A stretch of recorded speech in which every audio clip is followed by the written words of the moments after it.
seen it play out before. Actually, last night I had a pub and Quap lost somehow, but whatever. Quap should win versus members of El Clasico in the series. You know what, S4. I was gonna respectfully ask you not to say that phrase because I feel like it's overdone. But you're right. It technically is El Clasico. It's more of an El Clasico than it was half a year ago because S4 is playing for Alliance. Okay, we're getting there. Okay. Next year, there's going to be 2 players back. And then in 2030, we can have it back fully. So Dendi will be joining Na'Vi, is what you're saying. It's one on each. Pasha's in trouble. Yes, he is. He goes to the high ground and finds the entirety of Alliance. Now remembering watching TI3, Pasha gets denied by Slayer, who taunts on Rubik. That's a tasty delight, Synderen, to start this game. Oh, that was... Both AA and Rubik were trying to deny him together, but Slayer gets it done. Very nice. That was a 5-on-3, and they got no kill. It does cost them quite a bit of ground in a way. Like, Slayer has to maybe go back to base here, use the Tango. They obviously don't get any of the bottom runes, but they are getting both of the top runes because of the info that Alliance gave them there. So, it's pretty even. So the panel thought Alliance looks better here. I don't want to focus too much on the draft right now. I want to focus on the fact that Na'Vi got beat badly by Secret yesterday. And focus on the negative. Good. So the thing is, I think it's important to see whether they learned the right things from that series. Because when you get beat that badly, some teams just falter and others rise to the occasion, right? I think Na'Vi have done a better job with their draft this game than what I saw in both of the games yesterday. So that has me a bit hopeful. But Alliance's draft obviously not bad either. They lost to Prodigy 2-0, I believe, but they got beat clearly less severely than Na'Vi did against Secret. They just flat out got stomped. Like, there's not much to say. They got rolled in 2 games in a row. So speaking of getting rolled, the Courier dies, Synderen, as Slayer not only gets to deny this game, but a Courier kill as well. Yeah, Magical will live with a sliver of HP. I mean, the panel kind of brought this up. Quap versus Void Spirit. Not fun for Void Spirit at all. I mean, he's not even a hero that can really go into the jungle that early. So what are the options here for Na'Vi? You ride it out. You get levels. You hope you get a 4-minute rune and have a bottle then. And then you look to make rotations. I don't think Na'Vi's lineup really ganks Quap here. You can't kill Quap with Void Spirit +1. So Magical just needs to do his best here in the mid lane too. No, he's probably not going to break even, although that was a very nice Resonant Pulse, getting 2 CS. Let's say he loses the lane by like 15-20%. I think that's okay. It's not too bad. His hero can do a lot later. Top lane, a lot of damage being done to S4. Crystallize will take the first blood for himself. AA and CK, kind of this old school combo. Haven't really seen a whole lot of it lately, mainly because CK's barely picked. What are your thoughts on that hero in this meta and in this game? I feel like CK is kind of awkward in the sense that, you know, in this patch there's been a lot of brawling, there's a lot of fighting, skirmishes, team fights early mid-game, and he kind of fits the bill for some aspects of that, but then when Phantasm is on cooldown, like, what do you really do compared to other carries? I think that the challenge with Chaos Knight is always to win the fights convincingly enough that it was worth picking him over another carry that doesn't have a 2-minute cooldown ulti, right? It's a similar problem with the Faceless Void, in my opinion, where if you use the Chrono and you don't get a great fight out of it, you might just lose Roche, because what does your Void really do after that Chrono's down and the enemy team goes for the Roche? Same thing can be said for Chaos Knight. There's a lot of other carries this patch that teams favor that are online way more of the time. CK just isn't one of those. And I mean, on top of that, that's always been his issue, though. It's never changed. It's just the fact that it's faster now, right? And on top of it, he doesn't have wave clear, right? Like, that's also a weakness for any core in this patch. I feel like if you can't kill waves, the game gets really difficult to play. And one of your supports is AA, who also can't. At the very least, your killer lane is very strong here. They will snap on his 4. He is dead. He is donezo. That is a level 1 on Chaos Strike. Got that beautiful combo, proccing the Cold Feet. Again, tried and true old school combination. The only older school combination I can think of, Synderen. Do you remember this? Sven Lina. Oh, I was thinking that when you said a more old school combo, I immediately thought Sven Lina. Yeah. Oh, Slayer tried to put FNG on the cliff. It was really close, but ends up getting fire blasted down. And the courier dies as well. Yeah, so it all evens out. And he got tipped. He kind of lost 3 times there. That's just, I mean, that can turn things around, Cinder. The karma. It's very important to think about the tipping. Yep, top lane, another cold feet. Will proc as Crystallize goes in for the kill.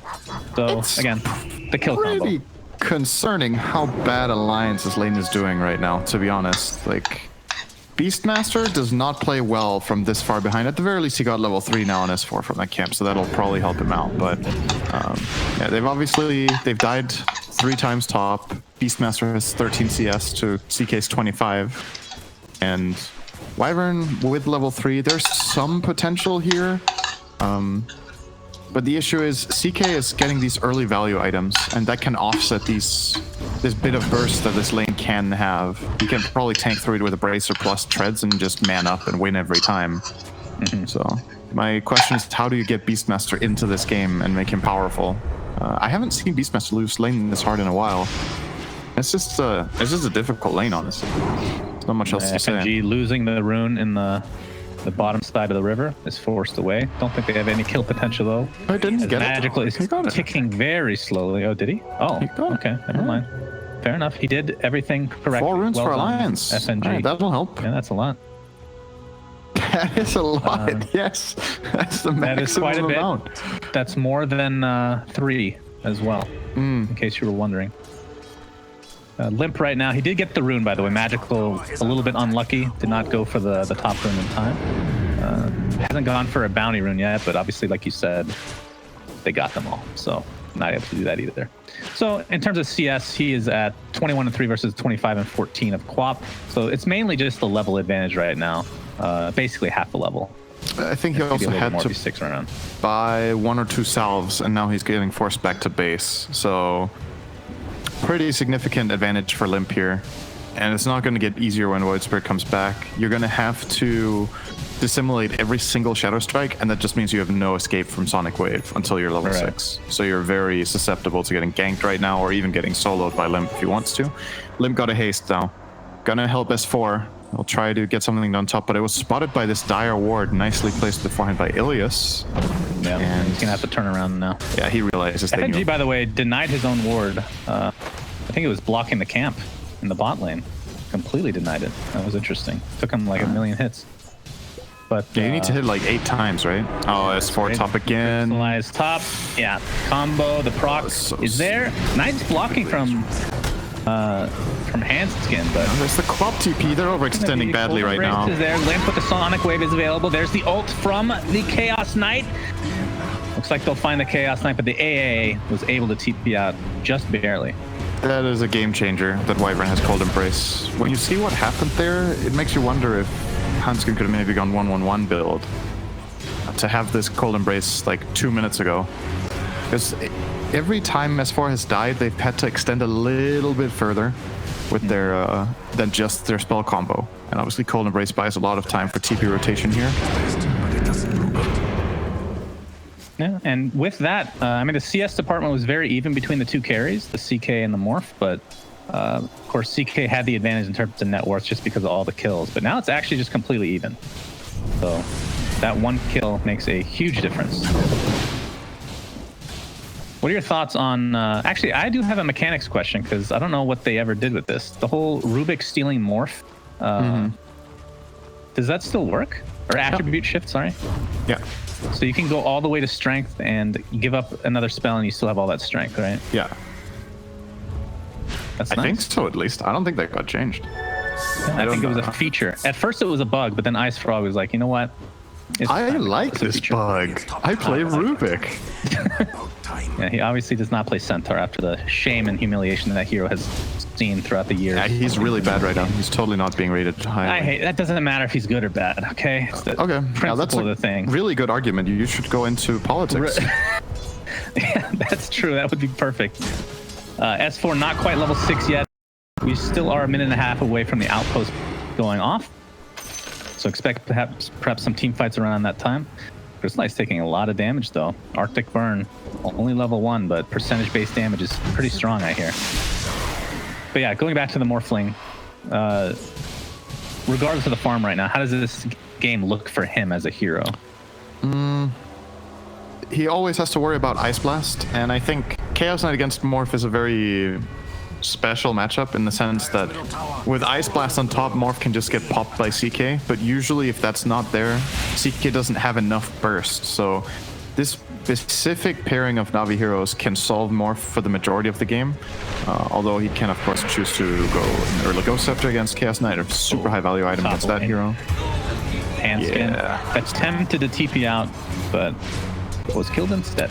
I would still say overall it's a pretty good Morph game. He has some protection as well from the Wyvern Curse. He has a natural Steroid and Bloodlust. There's a couple of things to make his game that bit better. So if I'm Nico, baby, I'm probably pretty happy right now. You know, like you've got good farm, you got your Morbid Mask. This is when Mars doesn't really pressure you that much anymore. Level 7 plus Morbid, you're gonna keep farming.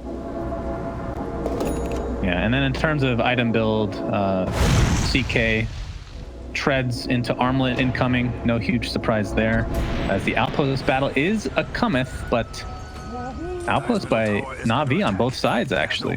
So well done. Just in time to take that one. It was in the last millisecond, I believe. The actual millisecond to take that. So that's going to provide some nice levels to their supports who sorely need it, but Alliance in the meantime, FNG still not level 6, and same with Handskin, level 5.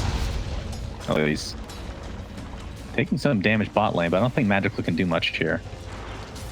Handskin, by the way, going for an Orchid, it looks like. One of my favorites on Wyvern. Love that build. Really good against Void Spirit, too. too. Nico, baby, A Blast will connect, but it looks like he'll be fine. I'm not going to attribute shift any longer. Don't morph to strength. Don't do it. Yeah, don't morph to anything, please. Don't do it. He didn't do it. I will put you on some fails for sure. Oh, Rubik is going to get demolished. That's what's that top lane. Oh, there's the Mars Arena. He pins Handskin. Handskin's dead. Yeah, super dead. And what happens if you Reality Rift outside of Mars ult? It works. As an ally. So it pins them still to the sides. Or wait, what do you mean if he pulls somebody to the wall? Yes. Then they get the knockback inside the wall like they usually already. do. Yeah, okay. They just take the bounce damage. That's it. Very good. And it can be annoying too, right? Because they get pushed away a little bit from you after you rift them. It can be inconvenient. I mean, we've seen some crazy crazy, I guess mechanics is the right way to put it, with Mars ult. Always has some interesting interactions. Deny top for Magical on that tier 1 tower. They were thinking about going on S4, but they were lacking information about how many heroes were there, or they weren't confident that they were going to kill him to begin with. Oh my god, Magical just lost all of his mana killing one. Not even killing the Necro, but just getting it low. That level 1 Necro. Boy, oh boy. I mean, it does give gold. Solid gold. If you can kill it. But S4 keeps it alive, nice and safe. All right, with Beastmaster right now, do you upgrade this past 1 to start, or do you go for like some auras like Vlad's or something before upgrading a little bit more on the Necro book? I'm thinking if he goes Dom here or not. I think Dom is really good for Morph, so he should probably still go Helm of the Dominator here. But no. He's scouting out with his Hawk, but there is a better than Vlad's though. He is so dead. He is very dead. That's a lot of spells. AA Blast not needed. A lot of those spells were not needed. But they hate S4. They remember what he did at TI3. They killed his corpse. That's great. He's an undead creature now. Well, not even that, because they killed his corpse. An undead rises fire from the to dead. it with Ice Blast. I see. He's done. There's nothing left. Lucky for him, he's up in 5 seconds again, so he has arisen. Does that make him undead now? If your corpse has been destroyed and you still revive, does that make you undead? Makes you something. What if cosmetics work that way in Dota 2, Cinderin? Every death you take, it's like you know how you get a certain amount of kills on a hero and you upgrade their style? What if the more deaths you have, the worse your cosmetics look?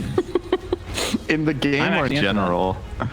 Like just across games or in the individual just like game. a specific hero. You buy a set and it actually looks worse the more you play it. Yeah, that is definitely not good inside griefing. I don't think people would die on purpose for that. Yeah, very true. The rundown mid set.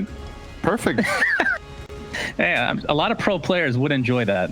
Yeah, and for sure. looking at you. It would be a best. I mean, it's a good way to make money. I'm not gonna. But is it a good idea? Probably not. No, it's a terrible idea.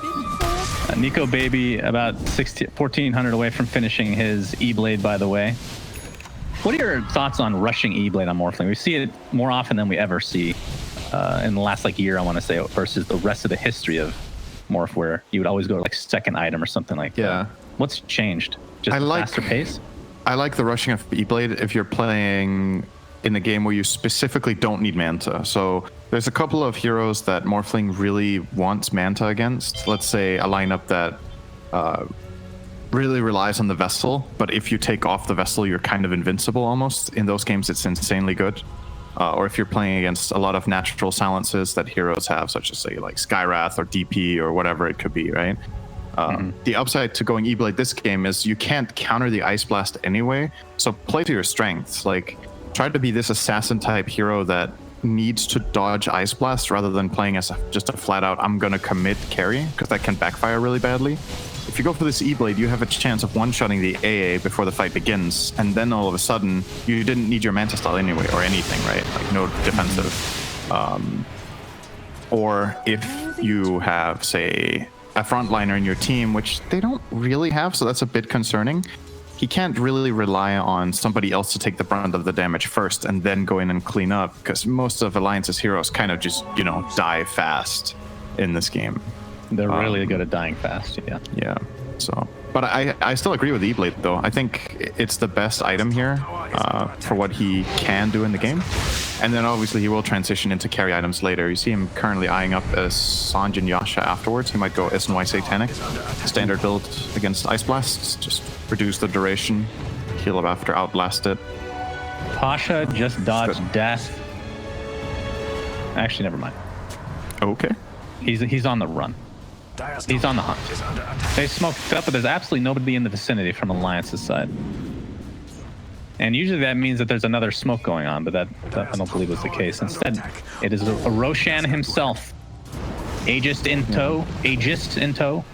As Limp is coming in as well to assist. Ogre not able to tank this, but of course the Cold Embrace will keep him safe for now. And Navi has absolutely no idea where he's going. Despite having the Blink Arena available, this would be great opportunity to use it. This is reminding me a little bit of this series against Secret, where Navi's, they're going to get Hanskin at least, but they'll be too late to the pit. They're not even realizing it's happening. Something similar happened against Secret, where Navi's laning stage went okay, and then they're just not finding opportunities. And I think part of the reason, just like against Secret, that they're struggling to find opportunities that they want is they have two heroes without wave clear. One of them is the support and one is the carry. So if Alliance keep just pushing these waves all the time with Wyvern, Morph, Quap, and Beastmaster, it's more telegraphed what you're doing, and it makes your plays more difficult. The Ice Blast being missed! They're going real hard, but the AO misses onto the Morphling, who's very healthy right now. The arena pops up. Nico Baby was stunned inside for a little bit as the Ogre Magi will be the first to fall. All right. Phantasm has already been used just to take the tier 1 tower, and they weren't even able to do that. Yeah. So Alliance, pretty happy with that exchange despite losing the Ogre. For sure, especially because they didn't lose Aegis. If the Ice Blast connects, they probably kill the Morph as well. But now he has an Aegis and an E-Blade, so there's a lot of freedom for Nico in the next fight. He could even get Ice Blasted, and it can still be okay. Was that a Phantasm life helping him dodge the AA ult, or am I crazy? Could have sworn I saw that. Phantasm? Yeah, Phantasm on Morphling ended up helping him dodge AA ult, which was going to hit. Oh, you mean the Reality Rift? Yeah, it pulled him away. Or sorry, yeah, Reality Rift. Yeah. It was exactly that. They miscommunicated that, or they just It probably wasn't communicated, and that was the problem, right? They just used the spells at the same time. It's just unfortunate. Things like that will happen once in a while. Blast looks like it's gonna miss again. Nico Baby is gonna be surrounded here very shortly. No arena to speak of, but the spear's there into the trees. It's gonna be close. Nico Baby strengthening up very nicely. He finally will fall, just barely, but the rest of the team has come. The Aegis is now consumed. Navi is very nice. Potentially going to get away with maybe nobody dying except for Slayer. He might live too. Almost certain to die. Nope. They're going to use Winter's Curse. They're going to stack stuns that don't actually stack that way, but he'll fall one way or the other. I think Navi now will take that trade. Yeah, so it looked really scary. They missed the Ice Blast on Morph again, but they still committed to try to kill him here at the wall, and they just barely got him. Like, if he had another 200 health, that kill actually fails. But getting that and getting out is very nice, because now, if they initiate their next move, they will have Phantasm again and Ice Blast, and now they can just flat out burst Nico if they land all their spells. And without the Aegis, if Nico dies, I think there's a really good chance they could win a big fight here at their bottom tier 1, which Alliance are definitely looking to get. Does Magical have TP ready? 3 seconds, so he can connect as well. They are thinking about it. Reactivated for S4, so he fully upgraded that bad boy. His smoke broke. He knows they're there. He can't see them. If he saw them, he would go right away. But he knows there's heroes there at least. Arena ready to go. It's placed. Oh, it's Alliance now too far back. Yeah, Ilias is smoked right now. Oh, there's the blink inside S4, but initiation onto Mars now. He's already at half HP thanks to that E-Blade. Crystallize that half HP. He's going to use his ult. It's going to be mostly decimate from the Queen of Pain, but the stuns are there to get him low. Looks like he is going to live just barely. Another Winter's Curse onto Crystallize. He might be finished off with that Splinter's Blast. It's a 2-for-1 now. Slayer extremely low with absolutely no mana to speak of. Nico Baby's going to continue to chase, though. AA ult looks like it will clip Nico Baby. Runs into it, in fact. So we'll probably have to back up here. A lot of spells are expended, but the CK, I mean, he activated Phantasm with half HP, and then the Sonic Wave basically killed all his illusions. I think it's really important for Navi that they Phantasm at full HP on the Chaos Knight. Like, a lot of the time, saving Phantasm can actually be a good thing if you can remove a key spell that you want the spell for, as Nico just snipes Ilias super easy. But in this case, the health from the illusions is too important. He has to have full HP on them when they go in. And yeah, you do get a 2-for-1, but now you lost Ilias, and afterwards you lost the tower. So kind of overall a big loss here for Navi. They're also losing bounty runes in the bottom area. They might lose all 4 again, unless Magical crosses over and looks for them. Alliance that's looking in territory, though. Yeah, he's TPing out, so not going to happen. They got Limp mid. That's a big Limp. All right. That's a big one. Yeah, lift from the fog into Chaos Bolt, plus a rotation in from Void Spirit, getting the kill gold there, 300. Closing in on the Ags. The panel talked about how this is a good Ags game. I fully agree. It's a really, really good game for the Aghanims on Void Spirit. So could be a turning point for Navi, but so far Alliance just getting the better macro plays. Let's see if this one works though. Step into the Aether Remnant. AA Blast coming in, the spear. That is more than enough to take out that Morphling. And now Crystallize will continue on to destroy Mr. Wyvern. Or, yeah, Mr.? No, Mrs. Wyvern. I'm so sorry. I got the Wyvern's married? Up there. Do you know? Miss Wyvern. Well, yeah, I think she's married to... Books. Have you read the lore? No. There is lore. Is it Phoenix is the son of somebody? Oh man, I'm screwing this. You're not married to your son usually. There are some states. Well, yeah, it's southern U.S. maybe. We'll leave them out of it for now. So Phoenix is like Wyvern from Alabama. It's good to know. It's like a little Dragonite. Dragonite banged Wyvern. I'm pretty sure that's the lore. And that made Phoenix?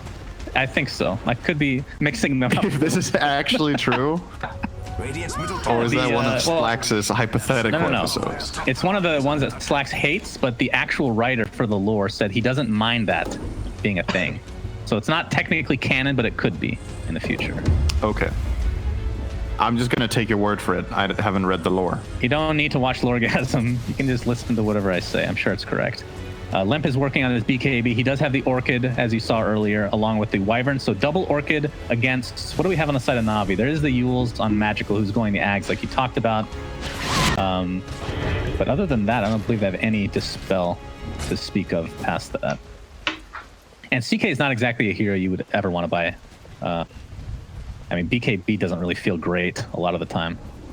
He is going to buy it, though. What is the build for CK, though? He is going to buy it. I think Armlet, Halberd, BKB. Yeah. So you get 2 health items, so your illusions are tanky enough. Sometimes it's Heart Armlet, sometimes it's Armlet Halberd, and then And then you generally need to BKB at some point, because the Orchid is a problem, then you can't use Phantasm. There's lots of spell damage coming out from the Morphling, the Wyvern, the Ogre, the Quap, like all of this. There's so much you can ignore on your main, and it gives you a lot more freedom to use your ulti correctly. When you have the BKB, there's way more options. Another build that CK goes sometimes is the Blink Dagger, so you can cast Phantasm before the fight, and then blink in and pull all your illusions in. Which also has a lot of utility. Well, Mars really wanted that courier. He's going to get it, but it costs him his life. Probably still worth. This is where you all chat work. I'm pretty sure. 5 heroes. They're protecting the courier. It was bait, man. And they're actually going to smoke right off the bat. They still have Winter's Curse and pretty much everything online right now. See if they wrap back around. Crystallize, of course, would be a huge kill. S4 it does have Roar. But they're no in mobility such a bad on him position yet. here. It's gonna break up. There's the Roar on top of the Orchid, and Crystallize is in a lot of trouble. Double Orchid, in fact, and yeah, that's a lot of damage, a lot of lockdown, a lot of silence. I'm surprised they stuck around. Soon enough. Your Mars just went in to kill a courier and got killed by 5 heroes, and those heroes have yet to show mid or top since that happened. So if you stay here and farm this camp, you're super susceptible to just getting smoked around on or flat out just run at, I think. Like, you had one ward that maybe gave you a false feeling of safety here. The one next to the bottom outpost. That might be why he stayed. But it has to be where there's a possibility of a smoke play. Nice play from Alliance, too, to just go for it. Like, identifying... It's kind of like what Na'Vi missed that they didn't leave. Alliance noticed the same thing, right? Like, where is Chaos Knight? Where would he have gone if he's not farming this camp? He's got to be there. And they were right. Even have arms to defend itself. What a brave tower. More flames with a 10-second BKB now. Yep. Limp is getting relatively close to finishing his. I'm imagining that's probably what they're going to be waiting for, unless a Roshan opportunity pops up here as he spawns fairly soon. Definitely what they're waiting for. 45 seconds for Roche. I think Alliance, are they holding on to any smokes? They are not, but they have one in the stash on Ogre. They're probably going to be trying to make an aggressive move into the dire side of the jungle in the top area, get any key kill, and then turn it into Roche. Their lineup kills it really fast, and that's something that Na'Vi doesn't really have at their disposal. They can't really Roche unless they totally trash a fight, so they have a lot of time, because it's slow. It's really slow. Whereas for, I almost said Gambit because I looked at FNG. For Alliance, it's really fast. Let's see if they do make said smoke play. It's flying in on the courier now. The scan from Radiant will fail. Not sure why they would expect Na'Vi to be there. Maybe they're just hoping to get a read that they're checking it and then use that to smoke. Right. But the risk of it being killed right now is almost non-existent. They're going to wait a little bit longer, it looks like. S4 is working on a Blink Dagger. That's going to help their initiation a lot in these fights. I feel like a lot of their fights are just walking up and finding somebody, which has been fortuitous so far. That'll just amplify things. As Handskin will be working on the same item. So double blinking coming fairly soon for Alliance. Crystallize is going to be found by the multi-cast. Pasha pops in with his ult. Actually going to spear Handskin away. Here comes the AA ult on top of Limp and the Morphling. Looks like he will finally go down, but it's a 1-for-1. Both carries are dead in this fight. Pasha going to dive this tier 1 tower, which is living on a sliver of HP. S4 not able to really save anybody here. 2-for-2 as the AA drops as well. FNG going to continue on inside the trees. There's the Orchid applied to Mars, and he's going down extremely fast to these Necro units. The buyback onto the Wyvern, who has yet to use Winter's Curse, is not really needed, though, as Magical is the last remaining member of Na'Vi to scurry away. And this could open up Roshan, potentially. No Morphling, though. I don't know if this is... It feels a bit naive to me to just have CK frontline against double Orchid and a long stun when your lineup doesn't have a single save, right? Like, you knew that they had communicated what they wanted to do. If they jump on CK, Mars is instantly going to blink Arena Spear. Unfortunately, he didn't pin the Wyvern. The Wyvern was just outside the arena, so he got knocked away and got to cast all his spells. But again, the problem for CK is he doesn't get the Phantasm off, right? Like, these 2 Orchids, he's losing all of his health. And at the very least, they managed to isolate the Morph and kill it, but you are fighting at the enemy tower. In a 5v5, you trade off the carries, and the enemy team can buy back their heroes when they die and connect instantly, and you can't. Makes things really tricky. Ice Blast gonna miss. It hit the courier. No, Ignite. It's such a bad steal. Well done. It's like the worst spell he can steal the whole game. What did he steal? Level 1 Ignite. Level 1 Ignite. It is so bad. It cancels Blink Daggers, Cinderin. That's important. That is true. Well, he's hoping to get Fire Blast, I think, but... He's hoping to get isn't literally anything else. Oh, the jump in F4 with that newly picked up Blink Dagger. Looks like Rubik will be the one to fall, but it might be a trade with S4's life, and indeed it is. Looks like FNG is going to walk away with barely any HP, but they do find the Void Spirit limp inside the trees. Blink is available, but will use it to full effect, but he gets speared into Mars's ult. Ice Blast incoming, and that is going to be another easy kill for Navi, although Cold Embrace saves him for a little bit. CT ticks down, Nico Baby pops the BKB and is going to town onto Crystallized and Pasha. Swap did fall in that engagement, buyback onto the Void Spirit, but the CK does die in time, and I'm not sure if Magical wants to continue on with this. What a convenient double damage rune for Nico Baby. That was very nice for him to have. He hit for 500 a pop there. Not bad. And now we finally got a fight with a full HP Phantasm, and they killed the Beastmaster with it, but obviously the start of the fight, again, it is Alliance with the initiation. Getting on top of Rubik, killing him instantly. And yeah, you do get the trades, but you're the one buybacking a core to break even. And even though the Queen of Pain is dead and the Morph's BKB is on cooldown, your lineup can't threaten Roche once again. There's no objective. Every time Alliance draw a fight or lose it slightly, if that has even happened this game, they're not too concerned, I think. Because their waves are pushed very nicely, right? Every wave is across the river. So now we have to cover so much ground. Oh, the exact same play? Slayer, they have vision of them. Orchid is there. Fatal to follow as Morphling stole Rubik's spells, giving a taste of his own medicine. And I mean, at any point they can go for Roche, I feel like. Yeah, they're going to go for it now. I mean, Phantasm being down, we talked about this early game. That is a huge ultimate that you just have to wait for. I mean, they do have Ice Blast and Mars ult to try to contest, but this is going to go super fast. A Blast incoming. Will connect. Don't matter. But they'll shrug it off. So that is an Aegis, that is a cheese. It looks like Limp is carrying the cheese for now. I feel sad for them. Cheese can be very awkward against AA. That is one of the saddest experiences that you guys can view, is watching somebody eat cheese right after they get ice blasted. Doesn't happen too often though in pro games, thankfully. No. Well, I shouldn't say thankfully. That would be amazing. I'm sure it's happened to you. It's still the fights are... No, I never make mistakes. The fights are really long.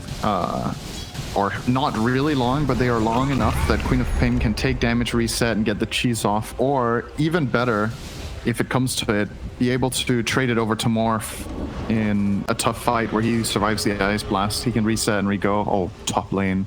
Pasha barely getting the blink off. He will be okay. That was really close to a curse. He would have died for sure.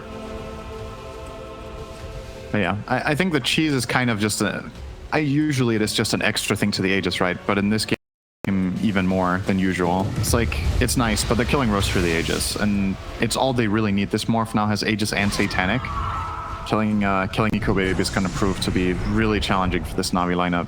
And it's honestly, it feels this way with Chaos Knight and Dota right now, right? If you don't crush, you reach this wall, because the hero historically, when it was picked as both a position 3 and a 1, it would go Midas to compensate for its inability to farm waves. But in this patch, it feels like you need to be online so early that you can't go Midas, and that means if you lose 1 or 2 fights, you're going to be trailing the rest of the game. They got us 4. Nicely done. Yeah, they got us 4. They're going to attempt to get out, but they're going to get initiated by Limp. Jumps in, Slayer. Looks like he steals the Scream of Pain. Ooh, Elias will get out. Slayer as well. Are they going to get away with murder here? Looks like that's the case. Everybody out. Very nice. Nice mobility on their lineup, at least. But yes, how does... I'm just thinking, how does CK recover?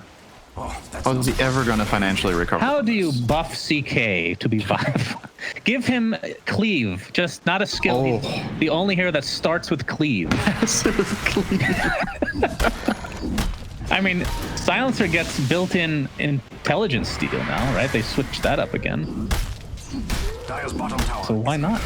Man, passive cleave sounds so broken. I don't even know what percentage. If it's 10% cleave, like very small, negligible. Anything's possible. The most random change ever. Melee heroes it's a gained random hero. about 10% cleave. That's the next patch. There That sounds good to me. I mean, every one of his abilities has some random factor to it, right? He can get an extra Phantasm Illusion. And when the game obvious. starts, CK starts with a random attribute increase. He can get 10% cleave, 10% HP, or 10% damage. Great. Wow. That is terrific. And then sometimes you can get nothing. Those are the feel-good games, right? You have to have something that, you have to have a downer, if you will. A chance to get minus 10% cleave. Just picking CK is your disadvantage already. S4, ooh, he blinks in place. And he gets silenced up thanks to Magical's Agnes. Does get his Loomer off, but will die shortly after. It's going to set up a little bit of extra time for Quap to come in. Limp, not able to stop this TP, but they will find the trade. FNG very close to connecting that clumsy net, and that would have probably meant a kill on Void Spirit, as he already used his Euls to try to save Slayer, which didn't work, but not quite. So 1 for 1. Yeah, it's okay for Navi. You know, you get a core kill for support, but you're not progressing on the map. That's the problem. Alliance keep having this iron grip on, I want to say 60 to 70% of the map for the last, it feels like 20 minutes. Navi have been playing mainly on their side of the river. And flushing Alliance out requires a team fight with Phantasm where they get key kills so that they can have time to push out. Because every time the game is just stale, Alliance will get more because they have better wave clear. It's gonna start sounding like a broken record, but the reason I'm focusing on it so much is that Navi had the exact same problem yesterday against Secret. In both games, they were just getting wave clear too hard, and then Secret chose the fights that they wanted. The main difference here is that Alliance are giving a bit more kills away than Secret, where Secret played the map better than Alliance are right now, but it's still easily good enough what Alliance are doing right now to maintain a big lead. And obviously, well, let's see if they want to use that Aegis or not. They could keep controlling the map. Actually, the Aegis is expiring. They're not going to use it at all. Yeah, it's just going to be the cheese now. As Pasha looking for an initiation, I'm sure they have the Aegis time, so they know that it is down. He sees Handskin. He's going to go for him. Spear into the Mars ult. As Handskin getting quite low. The Column Brace will keep him alive, and the rest of Alliance are going to try to take him out, but Pasha with the cheeky spider legs onto the high ground, attempting to get out, but the Winter's Curse will ensure he does not do so. And this is going to be his death. But they do have FNG. Ogre. Yeah, they get FNG on the other side. See if Magical has an illusion top that could deny 2 bounty runes right now, but it's just running past them. Might not be paying attention. Yes. Once again, I like the setup for Navi. I like it. Oh, a blast onto a couple as Nico Baby has to pop the BKB. Still a silence onto S4. Primal Roar is available. He can choose to use it on Crystallize, but will instead run away, knowing that the CK has used both BKB and Phantasm. That is a huge win overall. Oblivion going to go back in with Limp, silencing into the Primal Roar onto Crystallize, and Nico Baby's just going to come clean him up very easily. Sonic Wave is there as well. It's a 2 for none in this mini engagement. Or 1 for 0, I should say. I feel a bit sad for Navi there, because I really like that idea, but they didn't account for the massive status resistance on Morph with both Satanic, Sanj, and Yasha. You can't Rubik lift into getting the follow-ups off unless you're there. You need to be really on top of him. So they landed Ice Blast, they get the Reality Rift off, but they don't get to chain stun on the lift. They're gonna try it again this time. It's good though. Holy my! Morphling deleted. Limp forced to use his Euls. He's very low though, and that's his stolen waveform from Slayer. And with that, Alliance has to GTFO. That's the big difference. That time, the heroes that needed to connect were instantly in range, and Nico just couldn't get anything off. He died within 1 second. In the previous fight, they lift with Rubik into getting Phantasm off, and then they need the time to walk in. And the time they're walking in, Morph gets everything off and escapes. But that was way too quick. And it shows the promise of what Navi's lineup can do if everything lands. Sure. They blast them. They were definitely a bit overconfident, though, knowing that CK not only had used his ult, but was dead. Even if he popped back, wouldn't be able to provide as much. But you're right. I mean, the panel talked about it. Ice Blast is quite the counter to Morphling if you're able to actually connect. And I mean, the status resistance, like you said, makes a lot of sense because they can't lock them down for too long. But if they're in melee range, not a whole lot you can do. Nico might have to play on a bit of strength all the time when they're doing aggressive moves. I don't think he should be... I didn't notice how much agility he had hitting this tower. Like you said, he felt very safe with CK dead. But going high ground into this much spell burst is dangerous with max agility, so I might need to, you know. It's not like he hits for low damage if he brings himself to like 50 extra strength. He still hacks a punch on these towers. Yeah, so it's not needed to go that hard. Radiant's bottom tower is under Tier 2 tower being pressured by Magical. As FNG is going to be found here. Telekinesis by Slayer. See if anybody else can catch up. Chilling touch from Ilias. FNG will just walk it off.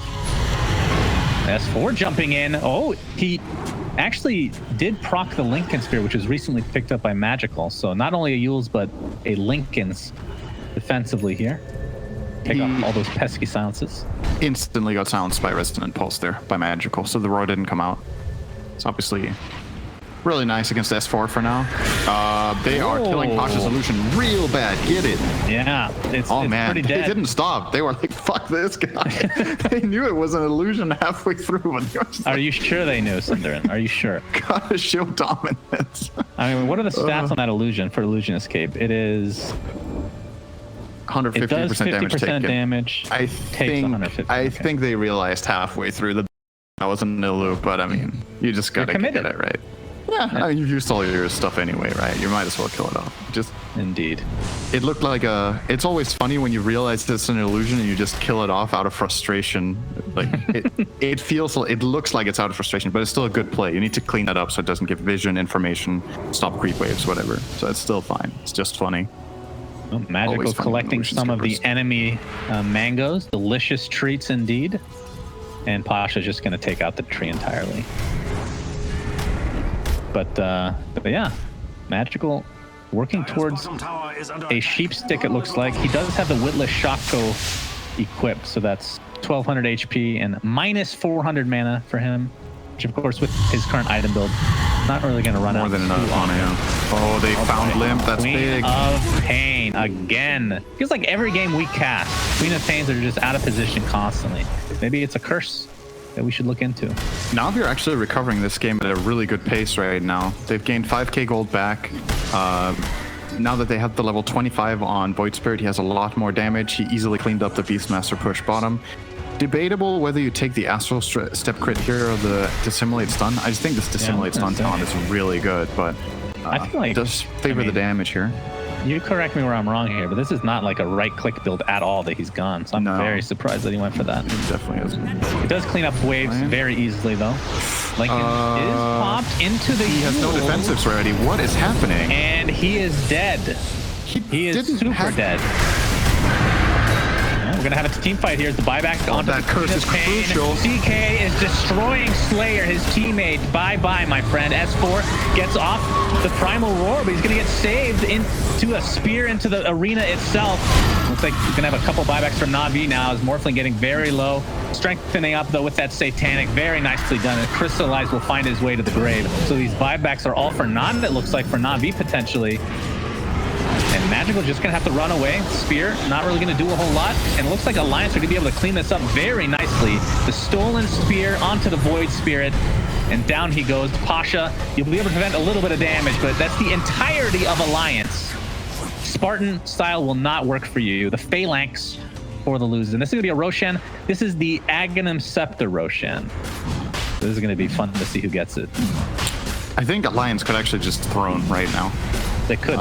They know Void Spirit doesn't have buyback, but they don't know Chaos Knight doesn't. So maybe, yeah, you know, this is completely fine. It's a super fast Rosh anyway, and then you can go. Honestly, that curse from Hanskin was so important in that moment. Not only did it kill a hero, it stopped AA from throwing Ice Blast. AA was caught in that curse, so he couldn't throw the Ice Blast on Morphling when they wanted to try to burst him in the river. And yeah, it clips him in the end, but it's just too little too late, right? The fight is already out of control. Biggest mistake there. Magical in the middle of the river jumps in. Probably thought he had more defensive cooldowns than he did, but he only had one Astral Step. Used his Dissimulate already. Uses himself to try to get out, and then he doesn't have a jump, and he just got killed in the middle of nowhere. S4 ate the Ags, by the way. Yeah. Throw those axes out. Wow. He dies so fast, I'm actually kind of surprised he ate it. But they might be able to finish it like you said. We'll see. FNG walking to the enemy fountain for some reason. Gonna get telekinesed into a cold feet. No follow-up yet, but Mars is going to be up. Mars buys back with 5 seconds left. Guess he has to defend here. Gonna jump in with that Mars ult. CK pops the BKB. Nico Baby's just gonna wait for him out, and that means the AA blast will completely miss. He's gonna wait from the other side, just going for the throne. No point in killing the heroes. An Alliance take game 1. Very nicely done. Yeah, Nico Baby finishing in style with that rapier purchase. Just go.